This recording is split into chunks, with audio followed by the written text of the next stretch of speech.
He will order His angels to protect you wherever you go. I love the Psalms. The Psalms give such reverence to who God is and His character. And I think that's the main thing that draws me in, aside from all of the sorrows or suffering or pain that I might be experiencing, and the comfort that the Psalms bring. I think Psalm 91 is probably the psalm that I identify with most in all of those verses. It's mainly a passage about protection. I just found it packed with amazing promises that really brought me comfort.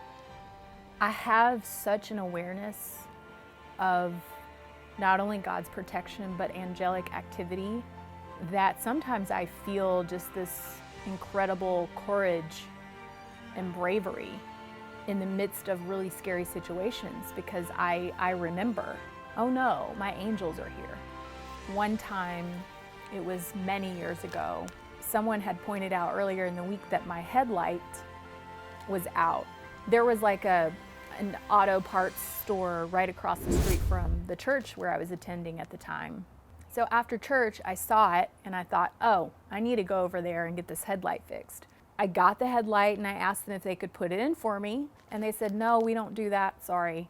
Immediately after they told me that, I turned around and there was a guy standing there and he said, you need help with your headlight? And I said, yeah, I do. I don't know how to put this in and they won't do it for me. So he said, I'll help you.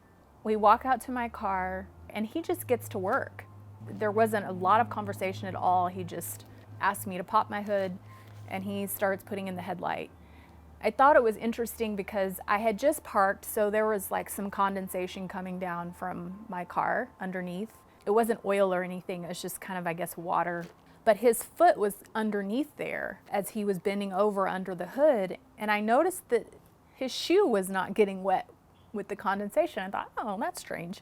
So I'm sitting in my car just waiting, and then he pushes down the hood and goes like that, comes over to my passenger window, and I'm just like, thank you so much. I am so grateful to you.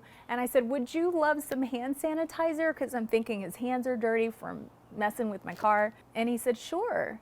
I gave him the hand sanitizer, and as he was putting it on, he was kind of just seemed a little, like, oh, this is cool. Like, never seen this before. And then he handed it back to me. I grabbed it, and I went like this, and then looked back, and he was gone. It was a couple of seconds of literally grabbing the hand sanitizer bottle and putting it back and then looking over. And I'm thinking, where did this guy go? And this is a small parking lot. There's only one other car in the parking lot. I get out of my car, I go back into the store, I start looking around for him, and I can't find him. So I walk back to my car and I start driving away, and I said, God, was that And he said, yep, before I could even finish the sentence. I thought, God, you did that for me, for a headlight?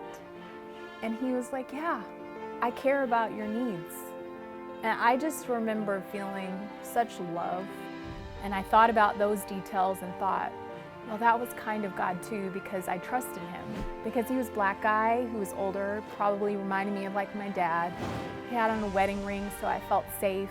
He was dressed in church clothing, so that gave me comfort that he'd probably just gotten back from church.